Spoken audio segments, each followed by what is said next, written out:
Hey guys, welcome back to another video. It's your boys Valence back again with another Gren Maju bid. Today, however, is not a deck profile. It's not a like what I've changed. Nah, it's what to do with the deck. Just because I feel like this deck is really great if you're starting with Yu-Gi-Oh or if you're coming back into the TCG.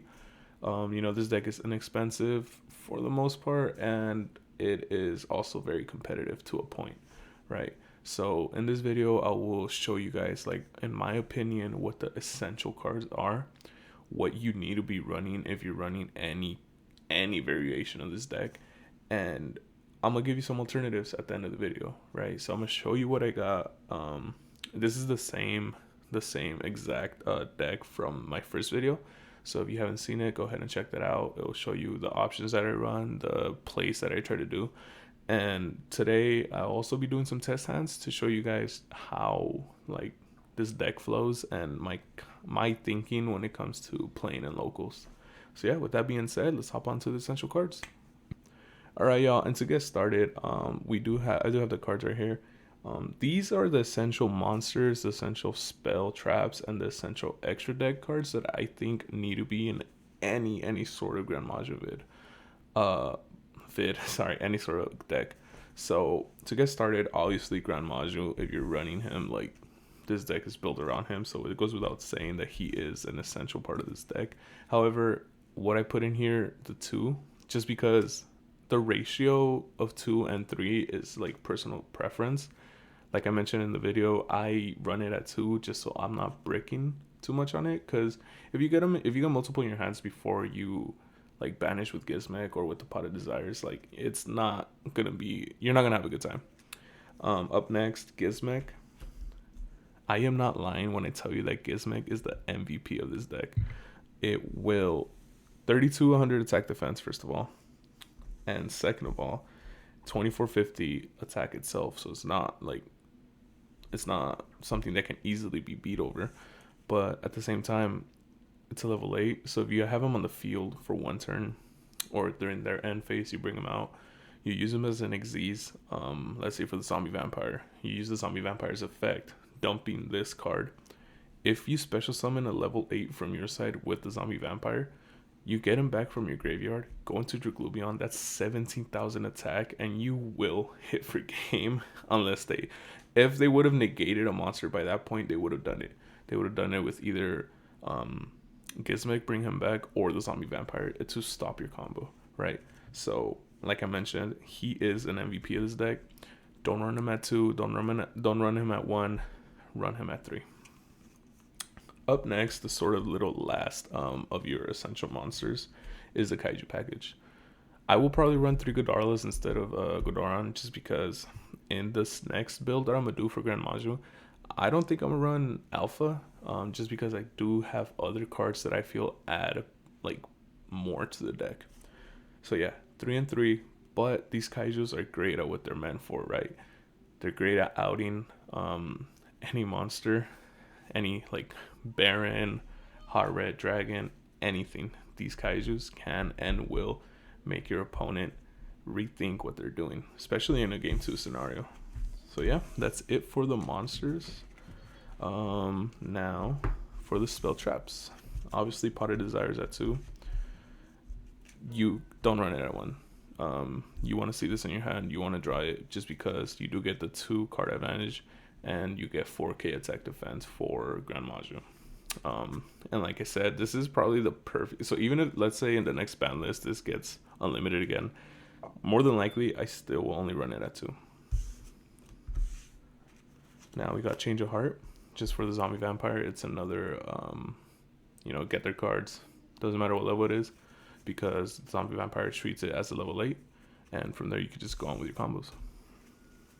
We're running the Kaijus, so this is obviously essential. Insert the Kaiju's number. Is your Raigeki of the deck, and also the best probably bait that you have. If they have a Baron and you use this, that baits their effect, so from there you could go on to doing whatever you want. And finally, we have 3 Imperm.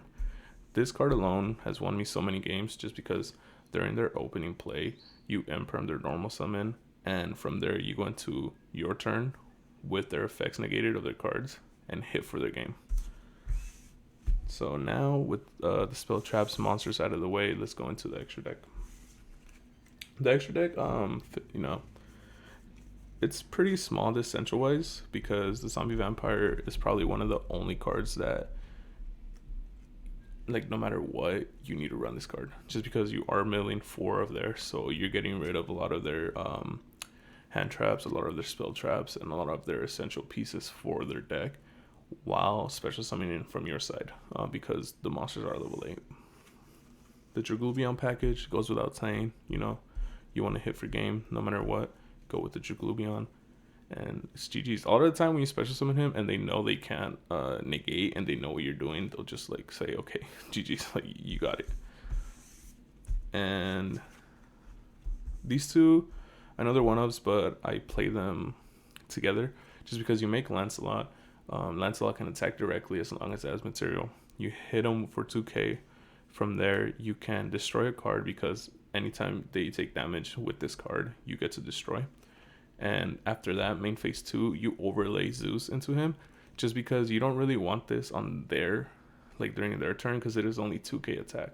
So it's good to summon him, hit Zeus. Even if you use the force negate on whatever on their side during the battle phase, it's only once, and Zeus will still have 2 materials on it, so you get that free board wipe during their next turn. And finally, Dingirsu. Just because of that protection, if you have any of the other extra deck monsters, or if you have Gren Maju, and you want that extra, like, level of secureness, go into Dingirsu, right? So yeah, that's pretty much it for the essentials. Now let's go into the test hand. All right, and I went ahead and shuffled the deck already because I don't want to bore y'all. But for our first test hand, this is a going second deck. So let's say in this scenario, we are going second.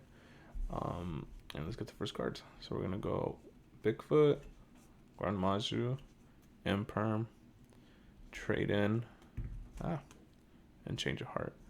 So right off the bat, this is a really good hand, just because we already have Change of Heart, so we already have access to our zombie vampire. Because you can go ahead and try to summon Bigfoot if you wanted to, but because we have Trade In, I would much rather use Trade In to go send Bigfoot for cost, pop one of their face-up cards, and then let's see what we draw. So let's say we do that. We use Trade In for Bigfoot, so these 2 get sent to the graveyard. You pop whatever monster you want from their side, right? Or let's say a face-up field spell or anything, right? The 2 cards that we draw from this are Gizmek and Pot of Desires. That's 72k attack already for Gren Maju. So if you really wanted to, we send pop, banish 10 for cost, 2, 3, 4, 5, 6, 7, 8, 9, 10. The 2 cards that we draw are another Danger, so Danger Thunderbird, and another Bigfoot. This is great. So from here, let's say we special summon Gizmek on the field, right? By banishing the top 8 from the deck. And then we activate Change of Heart to get whatever monster that they have. Remember, it doesn't matter what level it is, simply because Zombie Vampire treats it as a level 8. So there's going to be like a little token, I guess, for whatever you got from there. You go into Zombie Vampire. Now from here, we're going to use Zombie Vampire's effect, sending Gizmek so it could be live in the graveyard.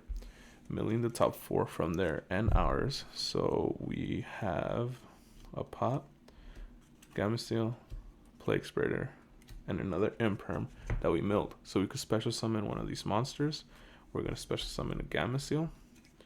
And from here, I'm going to try and activate Bigfoot. So a lot of times, instead of choosing, what people do is they roll their dice. So let's say we roll the dice. Let's go ahead and shuffle these in our hand. So that way we know, we don't know, like, if it lands on it or not. So we have these shuffled. We have these down here. So it's going to be 1, 2, 3, 4. And it rolls 1. That was a 1. So this one It's down. Grand Maju got sent to the graveyard, which sucks. But Bigfoot is summoned. This is our hand. And we draw a Deep Sea Diva. So if we really wanted to right here, we could summon, normal summon Deep Sea Diva, use this effect to go into Chain Ying and into Ruby Rose and pretty much hit for game. But that's not what this is. That's not what this deck's about, right? So we're gonna use these two. We will, go into the GOAT, Draglubion. With Draglubion, send Bigfoot, special summon Numeron with Hope Harbinger as material. Use Hope Harbinger to send, and that's 17k. So this is what I was talking about when I was saying that it doesn't really matter what you like. Well, it doesn't matter, but the monsters that you mill from their side doesn't matter at all, because you have so many options in your deck that this is a very common end board for me, by the way, because Zombie Vampire is made in a lot of the matches. Draglubion, Numeron. Now, little caveat here, this is assuming you don't get ashed, you don't get stopped. So if a non-interruption, like, this is what a good end board will be, and you still have that imperm. We drew that imperm in our first hand, so since we're going second, we can use it, right, and stop them from doing anything that they want. So that was like pretty common end board with this deck. It's a good little hand. Now what I will be doing is let's see if we can replicate something like this, let's just get all the extra deck into the graveyard, turn these right out, and we had 18 cards banished, so that's 72. I believe that someone check me in the math in the comments, but I believe that is 72k attack for Grand Maju. Let me just shuffle these real quick. But the end game for this deck is to hit. That's why I went into Draglubion instead of going into Chang, like with Deep Sea Diva, and going into Chain Ying and Ruby Rose. And once again, if you have Baron, you have access to Baron, much rather go like with Baron instead of Ruby Rose. I'm just not running him because I don't got $100 to spend on one card. It's like terribly, it's insane how expensive these cards can be, but it is what it is. That's what happens when you want to run like the best of the best, right? So we're doing that. Okay, so now that's done, let's go ahead and see our starting five. Again, this is going second deck. We're going second in this scenario again. So we have Thunderbird, another Grand Maju, Super Poly, Change of Heart again, and Dongaran. Okay, so for our draw for a turn, if we draw a Kaiju, it would be amazing. So we draw Deep Sea Diva. Okay, what I would do here, honestly, is I would use Thunderbird. It's just to see what gets summoned. Because if not, I would probably just set the Super Poly, go into Deep Sea Diva to get another body on the field, and probably pass. So it all depends on what gets discarded. So again, I shuffled them down there. We're going to roll the die right now. We do have 6 cards, so it'll just be like 1 through 6. So 1 through 6. Stop this. 6. So this Deep Sea Diva gets sent to the graveyard, which, hurts. Yeah, but Thunderbird gets summoned. Again, this is our hand, and we draw. So with the draw, we got a Alpha. Here, I would go Change of Heart once again into getting their monster, and honestly, do the exact same thing, right? So Zombie Vampire with Zombie Vampire, sending Thunderbird, and milling the top 4. So we milled Imperm, another Thunderbird, Pot, and triple tag. It's fine because the only thing that we care about is the Thunderbird. So not necessarily can go into Draglubion just because we only have one, right? You can go ahead and if in this case if they had more attack, special summon Alpha just to get the level 8 and go into Draglubion again. But let's say they don't. Let's say the only monster that we got rid of was a lower attack value than Thunderbird. So this is our hand. I would probably just set Super Poly, hit them with this, and pass turn. Next turn, go into if they meet the requirements for Super Poly, do it all over again. Now let's say that Zombie Vampire survived. I would use this effect again, sending their card, and this time we milled Bigfoot, Super Poly again, Gizmek, Thunderbird. Now this is what we're talking about. We summon Gizmek off this effect, right? Go into Draglubion, or not right here. You can honestly go into Lancelot, hit them, destroy, and from that go into main 2, go into Zeus. That's why these cards are here, and that's what they're used for. You hit them for 2k with Lancelot, and then you overlay Zeus onto him, because during their main phase, when they start their turn, when they start their combos, board wipe with Zeus.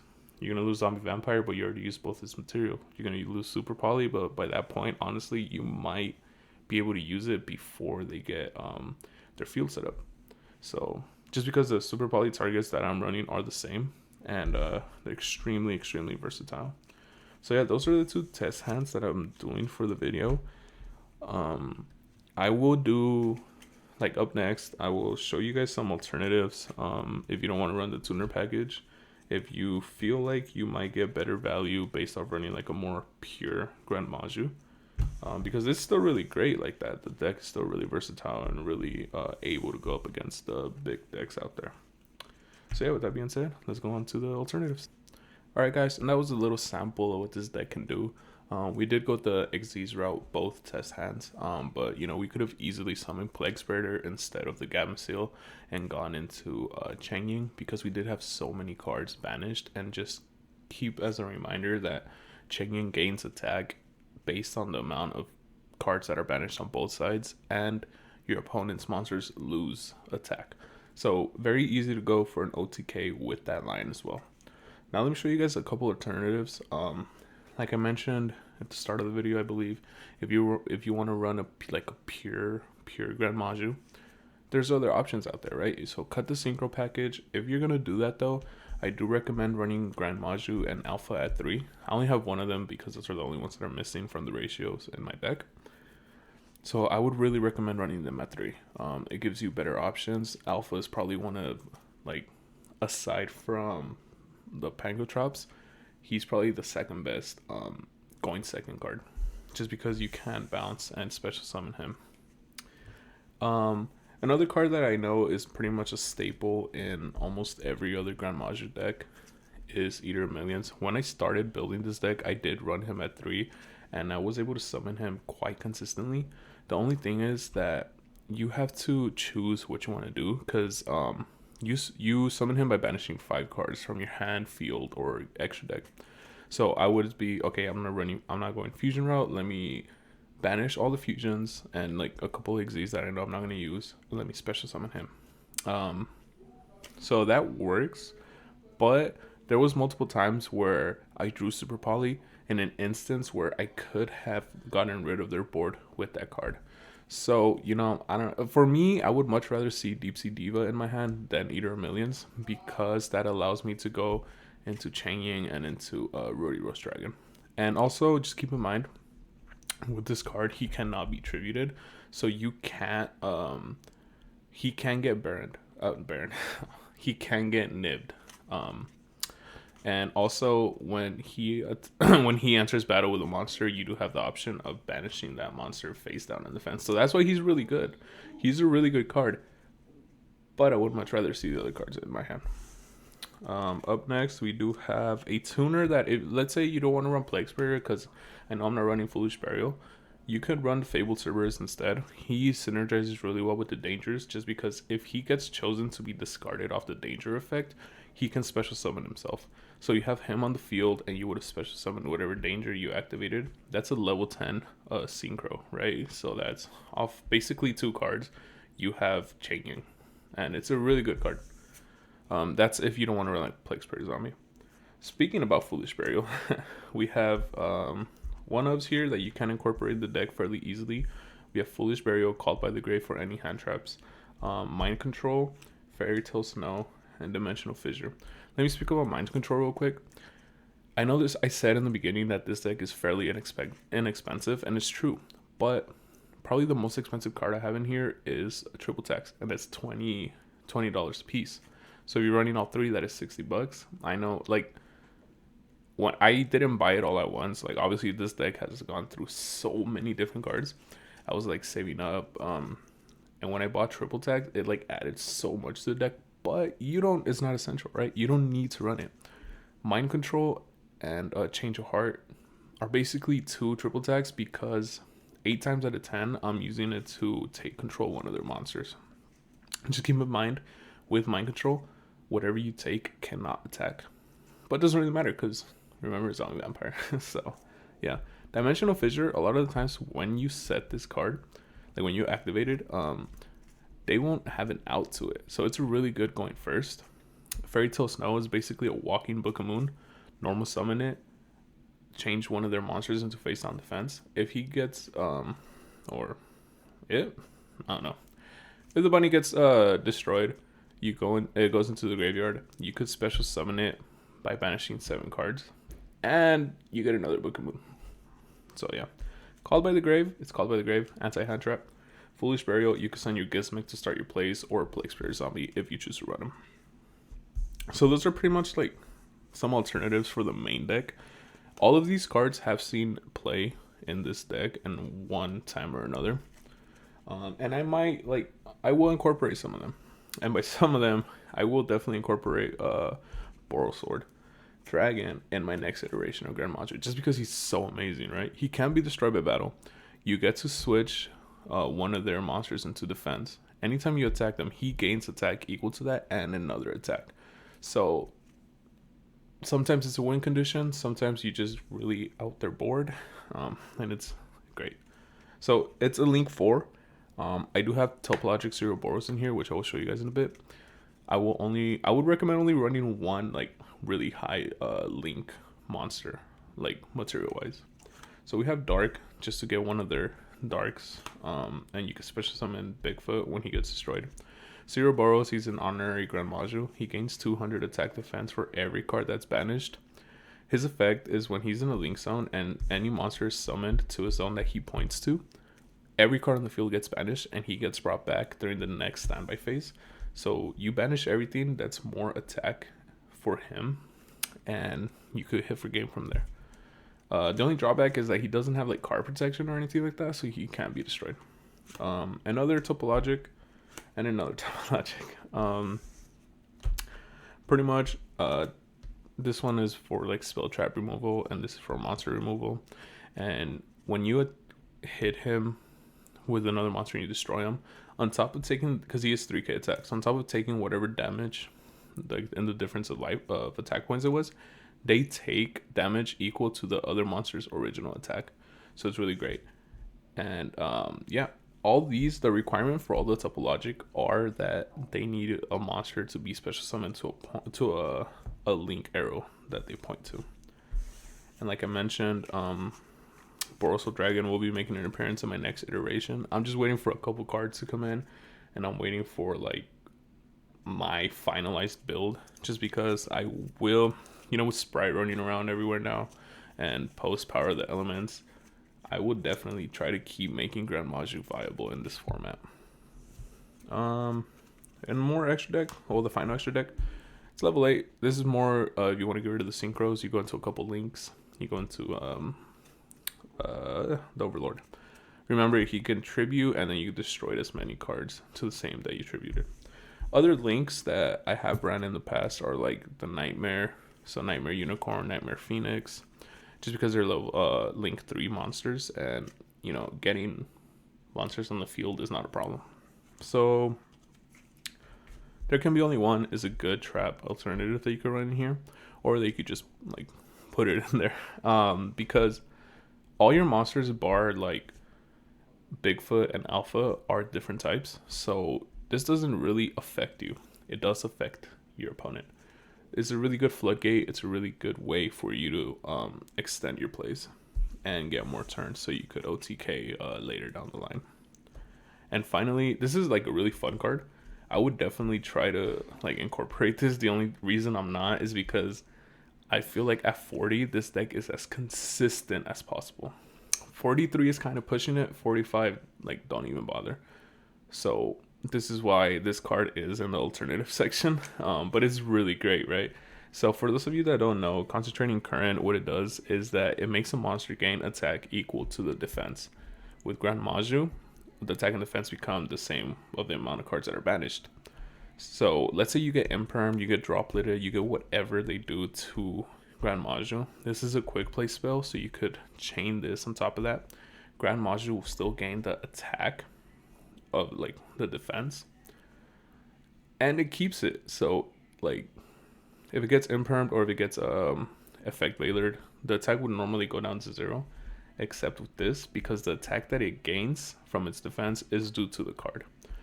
And they're not negating this card, right? They're negating the effect of Grand Maju. So it's really great, especially if you have Grand Maju with something crazy like at 8,000 and they try to effect Veiler you and they're like, oh, okay, now I'm gonna hit you. Nah, you can't because he's back to 8,000. So it's like they're losing a Veiler pretty much. And yeah, that's it for the alternative cards. There's definitely others that you can run. Like I mentioned, the Nightmare package. And if you want to run like other extra deck level 8 Xyz monsters, like Photon Lord is a good card that I would definitely incorporate into this deck, except that it's like $40 a piece right now. So yeah, that being said, let's go to the outro. All right, guys, thank you so much. If you stuck around to the end of the video, I really appreciate it. If you want to leave a like, go ahead and drop a comment down below. What do you think about the alternatives? Maybe is there other cards that you've ran with this deck or that you've seen a lot of other people run in a Grand Maju build? That being said, you know, this deck is really amazing. I will try to have that next little update of it probably within the next 2 weeks, hopefully. It just depends because I got a lot of stuff going on right now. But all that being said, I really appreciate you. I hope you have a wonderful day. And yeah, peace out.